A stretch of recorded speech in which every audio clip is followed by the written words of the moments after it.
WFM 91.7. Good afternoon. Thank you so much for staying with us right here on Women Radio WFM 91.7. How is your day going? Today is Wednesday, the 29th day in the month of November 2023. And of course, it's day 5 of the 16 days of activism right here on Women Radio WFM 91.7. So thank you all so much for tuning in and joining us today. My name is Rose Yusuf Kaiser, all right? And today on the fifth day, I beg your pardon, of 16 days of activism, we are looking at a first responder story. You know, we've been saying that we'll be bringing first responders to talk to us about what they've been facing, how they've been getting by, and of course the way forward. Just talking to us generally about what they face, challenges, and the way forward on supporting survivors of gender-based violence. So this is 16 days of activism. All right. So with us today this afternoon is the Assistant Center Manager, Agape Sexual Assault Referral Center. And name is Indongsit Okon. I hope I got that right. Good afternoon, Indongsit. Thank you so much for joining us today. Good afternoon. Good afternoon. So did I get the name right? Okay, I'll say you tried. It's actually Idong Esset. Oh, Idong Esset. I thought the E was kind of silent. Okay. All right. Yeah. Idong Esset. You tried. All right, Idong Esset Okon. Thank you so much for coming on today. How have you been? How has everything been around you? Oh, absolutely fine. It's fair here. I mean, what can we do? Life goes on. So yeah, I'm grateful. All right. I'm fine. Thank you. Good to have you. So it's day 5 of the 16 days of activism with the theme Unite, Invest to Prevent Violence Against Women and Girls. The 16 days of activism is a global campaign which has been on from the 25th day of November. That's the International Day for Elimination of Violence Against Women, and is going to run up until 10th November, the Human Rights Day. Now, this year, Women Radio 91.7 is spotlighting first responders who provide first-hand help and support to survivors of sexual gender-based violence.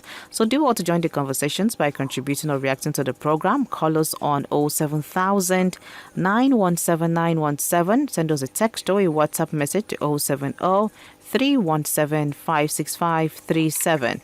All right, all our social media platforms are open for your contributions: Facebook, Instagram, X, and of course YouTube at WFM917. Log on to our website www.wfm917.com.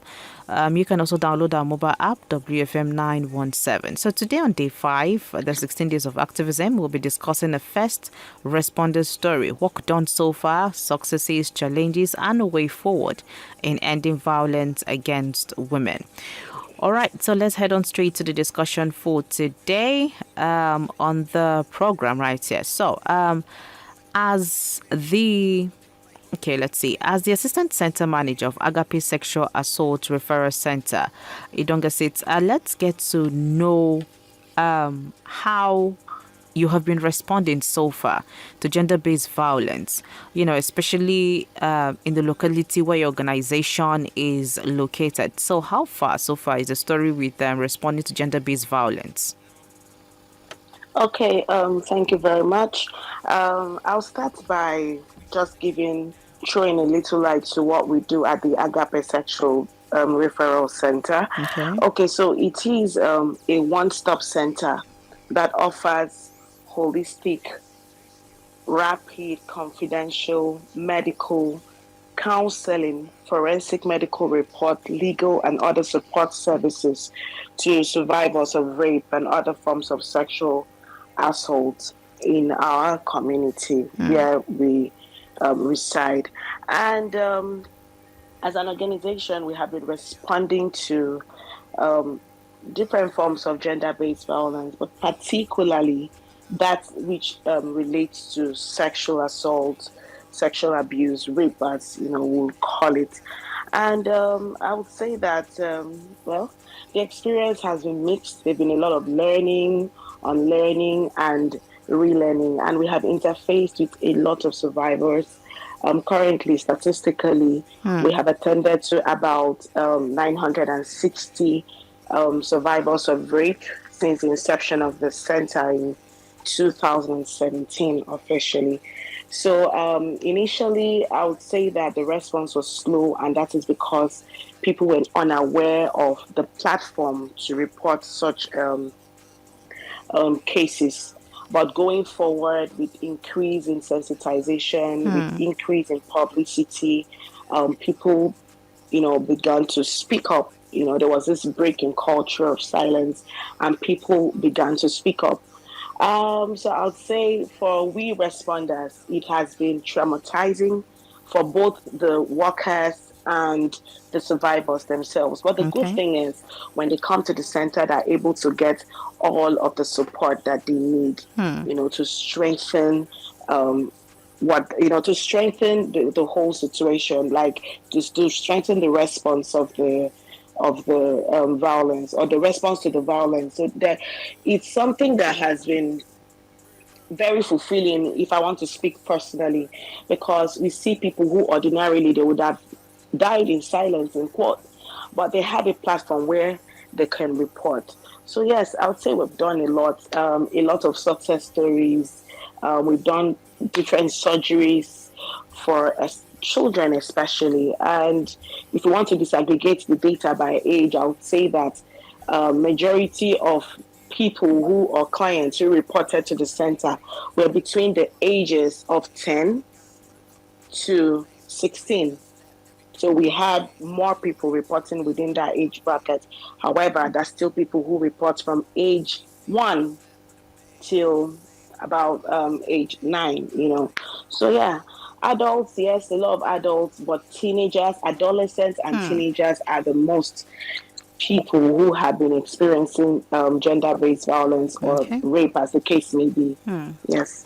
All right. Thank you so much, Idonga Sid, for that. Now, let's go on to your experience. But before then, this is Women Radio WFM 91.7.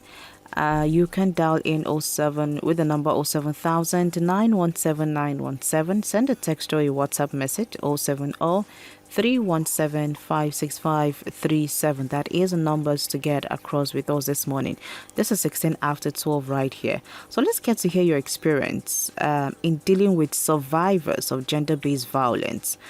Common perception and facts. Now, you just mentioned that it's not just about adults too. There are teenagers involved. There are children involved. So what's the experience been so far in dealing with survivors of gender-based violence? Common perception and, some facts about it. Okay. First off, I'll indicate that from our experience, most people who have experienced sexual assault are sexual assault are perpetrated by people who are closest to the victims, or to the survivors themselves, especially in the cases of children and children and adolescents. So it has happened. We've seen lots of cases where they happen at home, they happen in the religious spaces, like churches, in schools as well, right? And most of the perpetrators range from family members to close friends, and rarely strangers. Rarely strangers perpetrate this assault.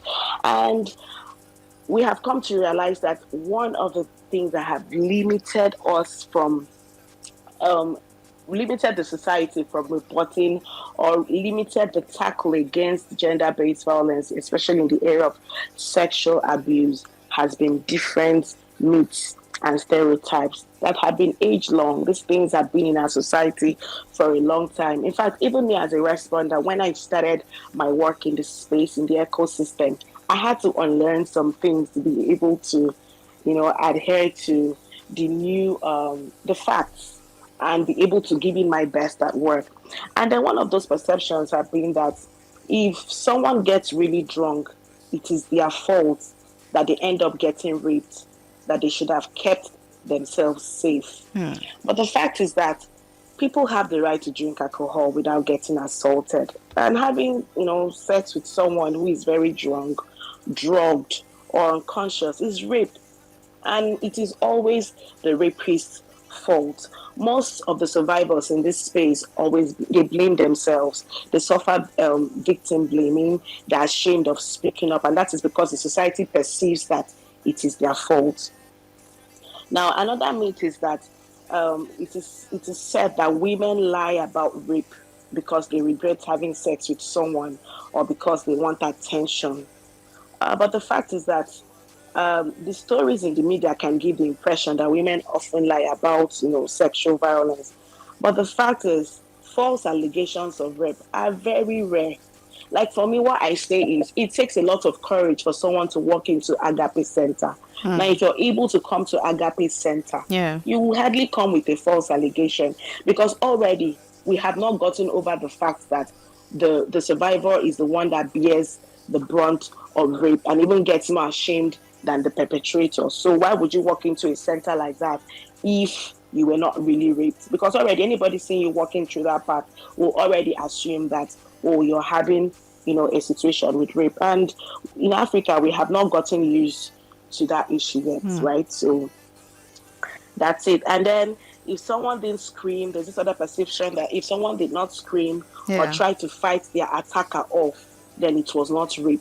The fact is that there are many reasons why someone might not scream or struggle. For instance, if you're going through a situation and someone keeps a harmful object by you, say a knife, say an axe, and orders you not to scream, you would not scream. You would rather want to save your life, right?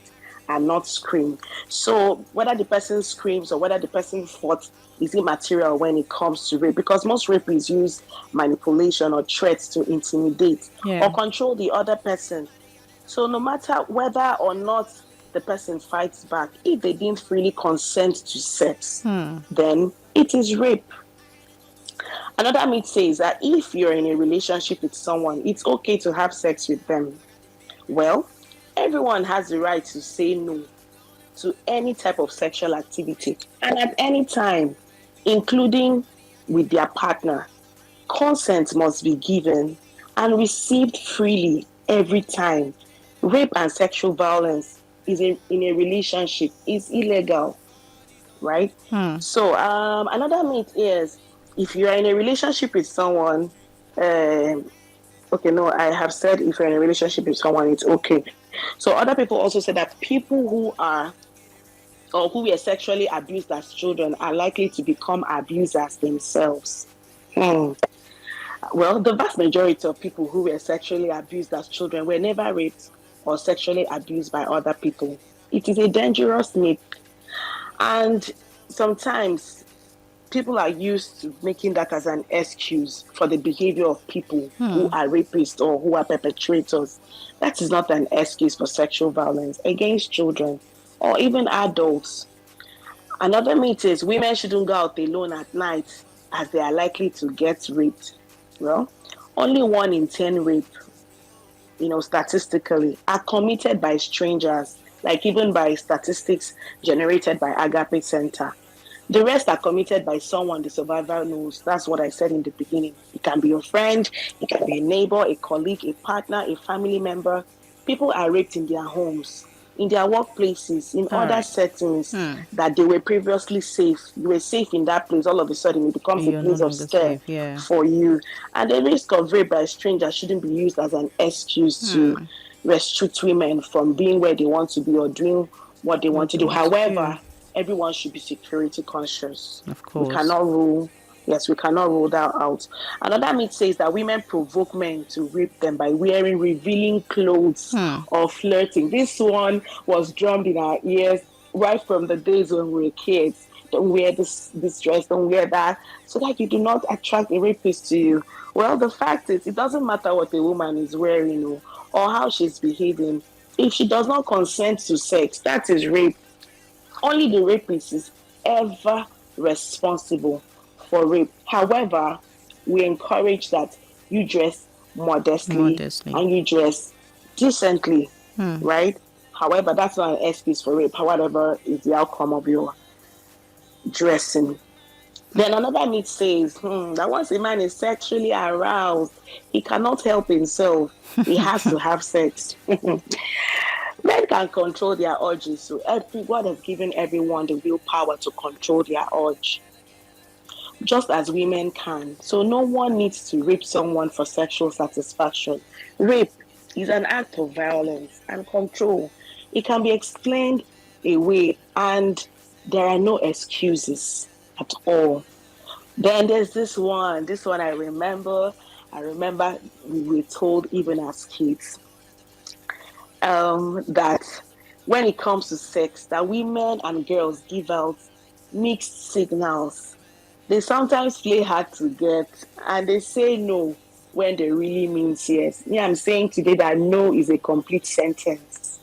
No means no. No. Everyone has the legal right to say no to sex and to change their mind at any point of sexual contact. If the other person doesn't stop, they are committing sexual assault or rape. When it comes to sex, we must check in with our partners, respect their wishes, and believe that what they tell us about what they want for themselves and for their bodies at that point is true.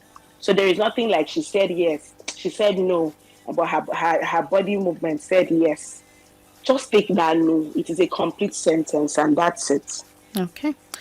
All right. So, Idonga said, I would like to stop you there. You've given us, a Yeah. couple of perception and, facts about, your experiences so far. So, because of our time, I would like to start. Now, Okay. let's talk a It's little bit okay. about the challenges, which we know can be overwhelming, especially lack of adequate funds, and there's also societal norms that have existed for years.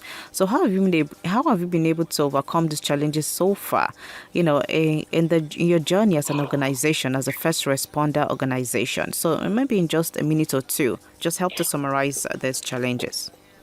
Okay, so initially when we started, when I said earlier, I had said that publicity was a problem, lack of information was a problem, but in the area of funding, we started off with a certain funding that came through USAID through Pathfinder International, and that was what sprung up the strength or the platform that strengthened the response to gender-based violence in our own community. So we're able to spike up sensitization programs in communities, in marketplaces, between youth or among the youth, in the village square, name them, every other place. And then we're on the media too. So that was to break that. The idea of that was to break the culture of silence, which was a major challenge because most people go through these situations of rape, but they are unable to report because of the different societal norms. So that was taken care of. But going forward, the funding is usually not forever. That had ended. So that was a challenge because when the funding was available, we were able to even transport people from the local community to the center to make their reports, right? Because most of the people suffered like economic challenges, and we're able to even do some sort of what they call it, some sort of economic empowerment for survivors or their guardians, because most of them were subdued because of lack of empowerment or lack of economic willpower. So those are the kind of things that we did at that time. But now it's very challenging. Reporting is quite low at this time because publicity has gone down as well. The other support, the welfare support and other forms of intervention has gone down. Yeah. So, but yeah, it's a bit challenging, but we're still struggling. I mean, sometimes we just do it out of, I would say, charity and love for humanity. We go all out on our way, out of our ways rather, into the local communities and still do the same work, still sensitize, still bring in people and still help them through the trauma. Yes. Okay. That's it. All right, thank you very much for that, Donga says. Now, this is Women Radio WFM 91.7, 28 minutes after 12 right here. Do also dial the number 07000 917 917. Send us a text or a WhatsApp message on 070 317 56537. This is a first responder story on the 16th day of activism. This is day 5 right here. And of course, we are taking the first responder story. All right. And Ndonga Okon is Assistant Center Manager, Agape Sexual Assault Referral Center. And she's here telling us the story so far, some of the challenges they face, some of the, some common perceptions and facts, and all of that. So we'll just go ahead and ask about collaboration. Idonga said, as an organization, how have you collaborated with security agencies and other responders, stakeholders, to provide support for survivors of gender-based violence?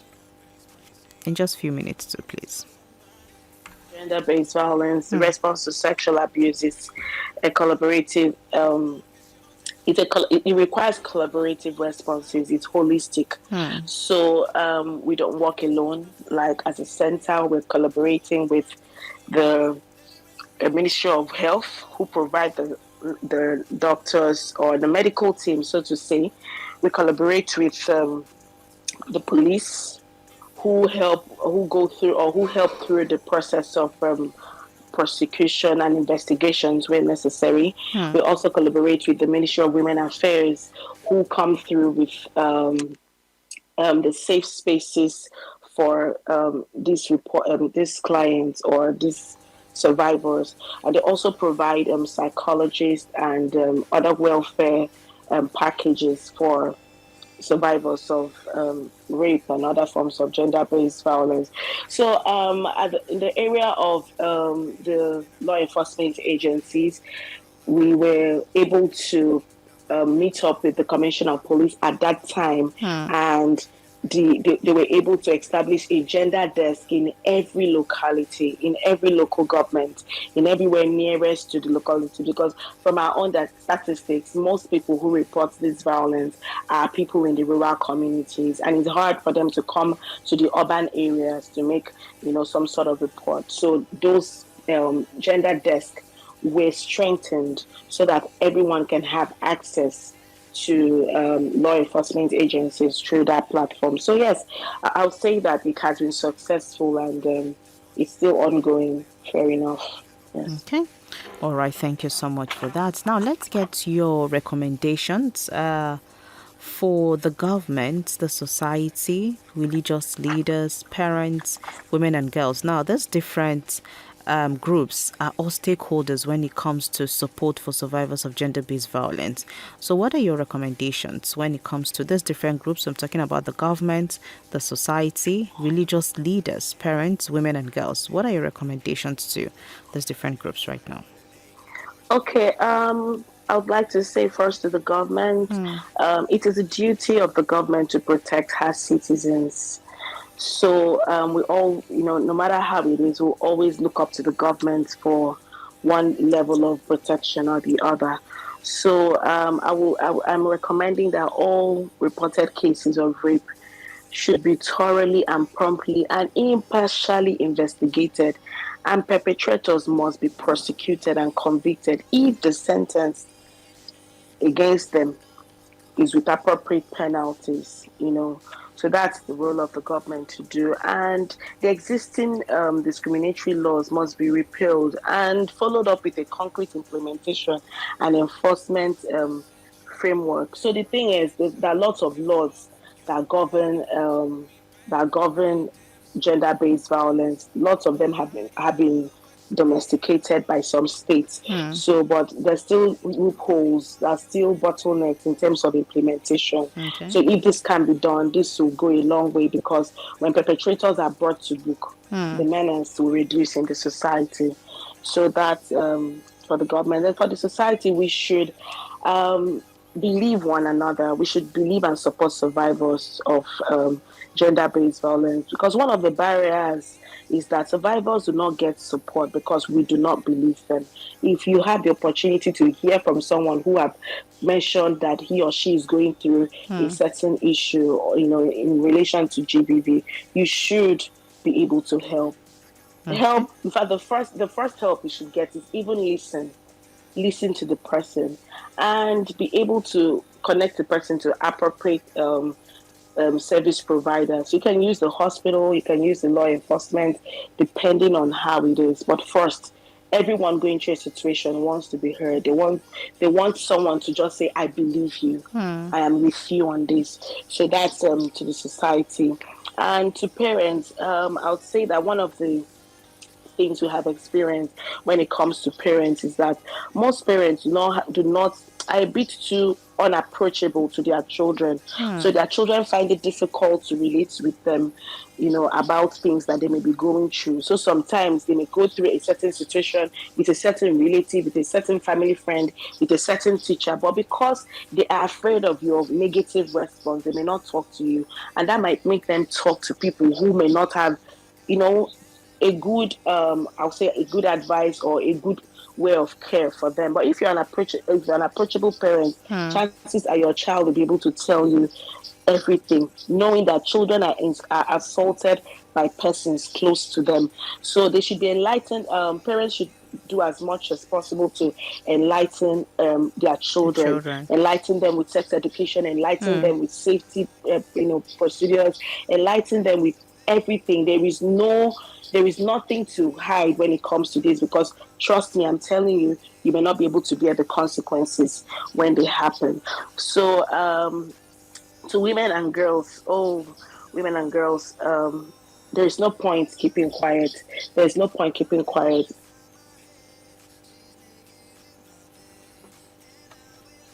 Idongosit, are you there? All right, so we just lost connection with Ndongosit, but hopefully we get to have her back so we'll just hear her final words on, the 16 days of activism currently going on right now. This is Women Radio WFM 91.7, and we have been talking to first responders on the survivors of gender-based violence for the 16 days of activism. So I'm hoping that you have been following up with the conversation so far. Today is day 5 of the 16 days of activism. And you know that in Nigeria, the gender-based violence is a critical issue with alarming rates of physical, that's about 30%, and sexual, 14% violence among women who are aged between 15 to 49. Now, 1 in 4 girls and 1 in 10 boys experience sexual violence before 18, which makes it approximately 43 of girls face about 43% of girls face child marriage, exposing them to higher risk. All right, so let's see. Idongosit, are you back? Can you hear me? Yes, I can hear you. All right. I'm sorry about that break. So I can't recall where we stopped, Oh, but I was talking to women women and and girls, girls, right? yeah. So yes, women and girls get empowerment, because when you're empowered, you're economically empowered. Your chances of saying no to a situation that can harm you are higher as to saying yes, Yes. because in most cases we realize that we have come to see that women and girls depend on their potential perpetrators for one help or the other, for food, for shelter, for basic needs. And in those cases, that's subdued by different situations just to get that going. And at the end of the day, it gets very late for them to speak up. So when you take your time to build yourself, to build your own financial standing, to build your own educational standing, you will see that you'll be able to have a choice. You will know what you can take and what you shouldn't take generally. I mean, I'm even talking about, apart from sexual violence, I'm talking about even like child trafficking, like forced marriage, like even any form of deprivation as it may be. And to the religious leaders, the fight is for everyone. People are likely to listen to their religious leaders. People are likely to listen to the counsel that comes from their religious leaders. So they should join in this fight against gender-based violence. They should speak, organize sessions, organize sensitization programs that can actually bring this education to their congregation. Okay. And should there be any reason why these cases are reported to them, they should actually move it, not cover it up, bring it up to the appropriate law enforcement or organizations that can Okay. help them tackle. So everyone should join their voices. Everyone should unite. All The right. government, the society, women and girls, the religious group, the traditional leaders, everyone. The fight is for everyone. We should all unite to prevent violence against women and Okay. girls. Thank you so much, Ndongesit, for being a part of the program. But before you go, let's have your final words on all of this in just a few seconds. What's your final words on the 16 days of activism and survivors of gender-based violence? Okay, my final words. I'll start by saying that gender-based violence is an impediment to the fulfillment of women's rights, and it is an increasing public health concern. And the phenomenon does not know geographical, cultural, social, economic, ethnic, or other boundaries. It is all encompassing. It can happen to anyone. So while we celebrate these 16 days of activism, Yeah. let us all join our voices Okay. and speak against this menace in our society. It is eating us up as bad as we do not even know. We don't know how bad it is until someone close to you experiences it. Are we going to wait for someone very close to us to experience before we know that we can join our voices to say no? And I also like to add, I don't think I mentioned it anyway, that men are also subjected to gender-based violence. It Yeah. is everyone. It is not peculiar to just women. Okay. Boys and men also experience the same thing. So All let us right. all join our voices and fight this so that our society can be balanced, it can be cleaner, it can be safer for each and every one of us to thrive. Okay. That's my last words. Thank you. Thank you so much, Idongasit, for being a part of the program today. And we wish you all the best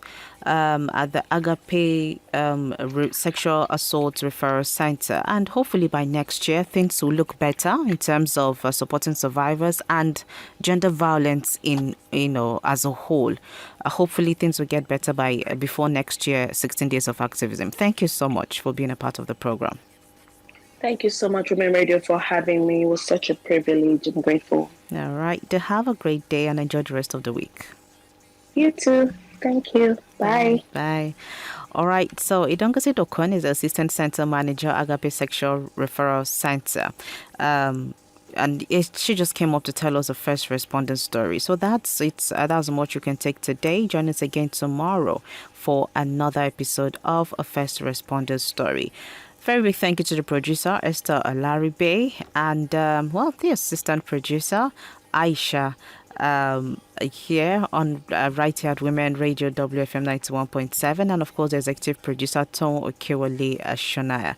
Now join us again tomorrow at 12:05 for another first responder to tell her story. My name is Rose Yusuf Kaiser. Good afternoon. WFM 91.7.